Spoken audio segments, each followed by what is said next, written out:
Trump ameelezea nia ya kukarabati Gaza kisha kuondoa Palestina kutoka kwa ukanda wa pwani na kupendekeza kuhamisha hadi mataifa jirani ya Misri na Jordan. Lakini swali ni je, atafanikiwa na nani anayemiliki Gaza? The US will take over the Gaza Strip and think of it as a big real estate site. Kisheria, Gaza inamilikiwa na Wapalestina.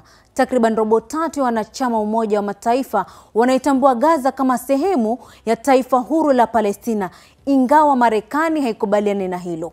Israeli inathibiti ufikiaji wowote wa ukanda wa Gaza na ukingo wa Magharibi. Tangu mwaka 2007, Hamas ndio wamekuwa kitawala eneo hilo baada ya kushinda uchaguzi, walakini bado linatajwa kama kundi la kihalifu na Israel. Je, Gaza ina rasilimali ghafi? Ripoti ya mwaka 2019 kutoka shirika la Umoja wa Mataifa la biashara na maendeleo UNACTAD ilikadiria angalau mapipa bilioni 3 za mafuta yapo katika bonde la Levant lililoko bahari ya Mediterranean.